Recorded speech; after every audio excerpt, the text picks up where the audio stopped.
सभी श्रोताओं को नमस्कार। शाम के इस समय मैं कुणाल और आप सुन रहे हैं गो गोरखपुर रेडियो पर आपके अपने प्रदेश की खबरें, बात यूपी की। आज दिन भर उत्तर प्रदेश में क्या क्या हुआ, राजनीति, अपराध, प्रशासन और आपके जीवन से जुड़ी हर जरूरी खबर हम लेकर आए हैं आपके लिए। तो हो जाइए तैयार प्रदेश की सुर्खियों के लिए। आज की मुख्य सुर्खियां। खुशखबरी, अब 60 वर्ष की उम्र पूरी होते ही बुजुर्गों की पेंशन अपने आप बन जाएगी, सरकारी दफ्तरों के चक्कर लगाने की जरूरत नहीं। यूपीएसआरटीसी की वातानुकूलित बसों के किराए में की गई 10% की कटौती को अगले आदेश तक जारी रखने का फैसला।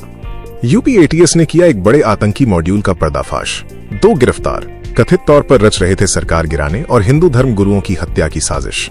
बरेली हिंसा मामले में पुलिस का एक्शन जारी, अब तक 81 आरोपी गिरफ्तार, साजिश की जांच के लिए बनाई गई एसआईटी। माफिया अतीक अहमद के बेटे मोहम्मद अली को नैनी जेल से झांसी जेल किया गया स्थानांतरित।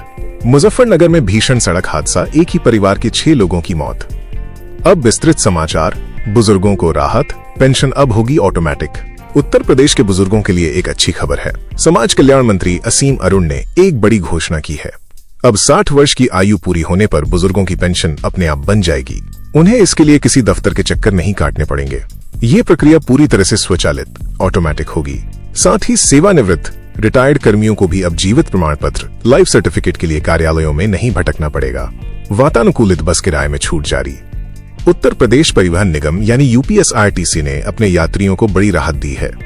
योगी सरकार ने दशहरा और दीपावली के त्योहारों पर वातानुकूलित बसों के किराए में जो कटौती की थी, उसे अगले आदेश तक जारी रखने का फैसला किया है। यानी जनरथ, पिंक, शताब्दी और वॉल्वो जैसी सभी एसी बसों के किराए में लगभग 10% की कमी आगे भी बरकरार रहेगी। एटीएस ने आतंकी मॉड्यूल का किया पर्दाफाश। राष्ट्रीय सुरक्षा से जुड़ी एक बड़ी खबर सामने आई है। यूपी एटीएस ने एक बड़े आतंकी मॉड्यूल का भंडाफोड़ किया है।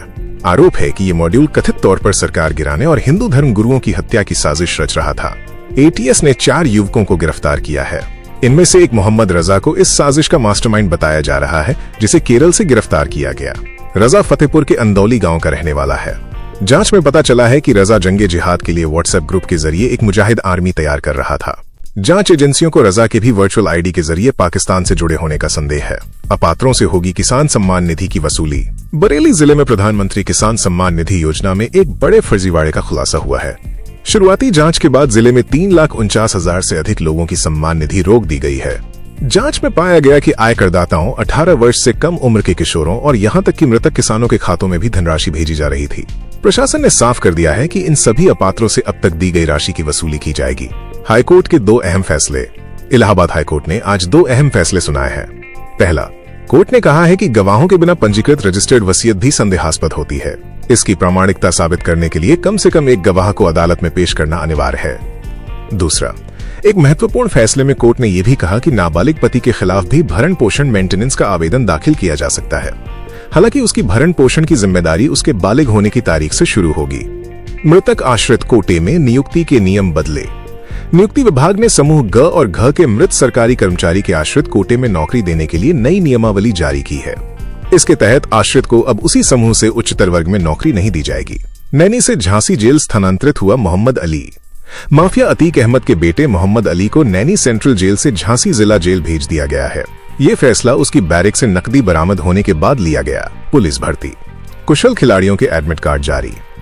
उत्तर प्रदेश पुलिस भर्ती बोर्ड ने आरक्षी नागरिक पुलिस और पीएसी के 546 पदों पर कुशल खिलाड़ियों की भर्ती के लिए तैराकी खेल विधा के अभ्यर्थियों के प्रवेश पत्र, एडमिट कार्ड जारी कर दिए हैं। कौशल परीक्षण 8 से 10 अक्टूबर 2025 तक लखनऊ में होगा। मुजफ्फरनगर में दर्दनाक सड़क हादसा। मुजफ्फरनगर के पानीपत खटीमा हाईवे पर एक कार खड़े ट्रक में जा घुसी, जिससे एक भीषण हादसा हुआ। इस दुर्घटना में हरियाणा के करनाल निवासी एक ही परिवार के 6 लोगों की मौके पर ही मौत हो गई। वक्फ कानून पर प्रस्तावित भारत बंद स्थगित। All India Muslim personal law board ने त्योहारों के कारण वक्फ संशोधन कानून के विरोध में 3 अक्टूबर को प्रस्तावित भारत बंद को स्थगित कर दिया है। बरेली हिंसा में अब तक 81 आरोपी गिरफ्तार। बरेली में 26 सितंबर को आई लव मोहम्मद अभियान के समर्थन में बुलाई गई एक सभा हिंसक हो गई थी। इस मामले में पुलिस का एक्शन लगातार जारी है। अब तक कुल 81 आरोपियों को गिरफ्तार किया जा चुका है। प्रमुख गिरफ्तारियों में इत्तेहाद-ए-मिल्लत कौंसिल आईएमसी के प्रमुख मौलाना तौकीर रजा और उनके बेटे फरमान उर्फ फमू शामिल हैं। पुलिस ने शहर के विभिन्न थानों में 10 मुकदमे दर्ज किए हैं, जिनमें लगभग 3000 अज्ञात आरोपियों सहित 125 लोग नामजद हैं। 7 मुकदमों में मौलाना तौकीर रजा का नाम है। जांच में सामने आया है कि आईएमसी प्रवक्ता डॉक्टर नफीस खां के बेटे फरमान ने आईएमसी के फेसबुक पेज पर मौलाना के भड़काऊ वीडियो पोस्ट किए थे। पुलिस ने यह भी पाया कि 26 सितंबर को जुमे की नमाज का समय बदला गया था ताकि अधिक भीड़ इस्लामिया मैदान की तरफ पहुंच सके, जो एक पूर्व नियोजित साजिश की ओर इशारा करता है। इस पूरे मामले की जांच के लिए डीआईजी रेंज अजय कुमार साहनी के निर्देश पर एक विशेष जांच दल यानी एसआईटी का गठन किया गया है। बरेली के डीएम अविनाश सिंह ने साफ किया है कि अपराधी को बख्शा नहीं जाएगा और निर्दोष को छुआ भी नहीं जाएगा। सीबीआईगंज थाना क्षेत्र में एक मुठभेड़ के बाद शाहजहांपुर के निवासी 2 आरोपियों इदरीश पंखिया और इकबाल को गिरफ्तार किया गया। इनके पास से बवाल के दौरान छीनी गई एक एंटी राइट गन बरामद हुई है। पूर्व मंत्री गायत्री प्रसाद प्रजापति पर जेल में जानलेवा हमला। लखनऊ जिला जेल में बंद पूर्व मंत्री और सपा नेता गायत्री प्रसाद प्रजापति पर एक अन्य कैदी विश्वास ने लोहे की रॉड से जानलेवा हमला किया है। उनके सिर में 18 से 20 टांके आए हैं। उनके परिवार ने इसे एक साजिश बताया है और सुरक्षा बढ़ाने की मांग की है। सपा प्रमुख अखिलेश यादव ने मामले की न्यायिक जांच की मांग की है। अलीगढ़ में बाइक शोरूम मालिक की हत्या का खुलासा। अलीगढ़ में 26 सितंबर को बाइक शोरूम के मालिक अभिषेक गुप्ता की गोली मारकर हत्या कर दी गई थी। पुलिस ने शूटर मोहम्मद फजल को गिरफ्तार कर लिया है। फजल ने कबूल किया है कि यह हत्या अखिल भारत हिंदू महासभा की राष्ट्रीय सचिव पूजा शकुन पांडे और उनके पति अशोक पांडे के कहने पर 3 लाख रुपए में की गई थी। अशोक पांडे पहले ही जेल भेजे जा चुके हैं, जबकि पूजा शकुन पांडे की तलाश जारी है। शामली में आई लव मोहम्मद रील बनाने वाला गिरफ्तार। शामली में दिलशाद नामक एक व्यक्ति ने अपनी छाती पर आई लव मोहम्मद लिखकर प्रदर्शन किया और इसकी रील बनाकर वायरल कर दी। एक सभासद की शिकायत पर पुलिस ने धार्मिक भावनाओं को ठेस पहुंचाने के आरोप में उसे गिरफ्तार कर लिया है। नंदगांव में नर्स से छेड़छाड़, डॉक्टर निलंबित। मथुरा के नंदगांव के एक सामुदायिक स्वास्थ्य केंद्र पर तैनात एक नर्स ने एक डॉक्टर पर छेड़खानी करने, दोस्ती के लिए दबाव बनाने और मोबाइल पर अश्लील वीडियो और संदेश भेजने का आरोप लगाया है। राज्य महिला आयोग की अध्यक्ष बबीता चौहान के हस्तक्षेप के बाद सीएमओ को डॉक्टर को निलंबित करने का आदेश दिया गया है। लोन वसूली के लिए छात्रा को आपत्तिजनक फोन। लखनऊ में एक छात्रा ने आरोप लगाया है कि नीट की तैयारी के लिए लिए गए लोन की वसूली के लिए रिकवरी एजेंट उसे आपत्तिजनक और धमकी भरे फोन कर रहे हैं, जिससे वो डिप्रेशन में चली गई है। बजाज फाइनेंस कंपनी और अनअकैडमी कोचिंग के मालिकों सहित अन्य के खिलाफ मामला दर्ज किया गया है। तो ये थी आज दिन भर की बात यूपी की। हम उम्मीद करते हैं कि आप सभी को ये जानकारी अच्छी लगी होगी। आप इसी तरह गो गोरखपुर रेडियो सुनते रहिए और प्रदेश की हर छोटी बड़ी खबर से जुड़े रहिए। अगर आपको हमारी खबरें और हमारा अंदाज पसंद है तो जरूर गो गोरखपुर रेडियो चैनल को सब्सक्राइब कीजिए और ये पॉडकास्ट दूसरों के साथ भी शेयर कीजिए।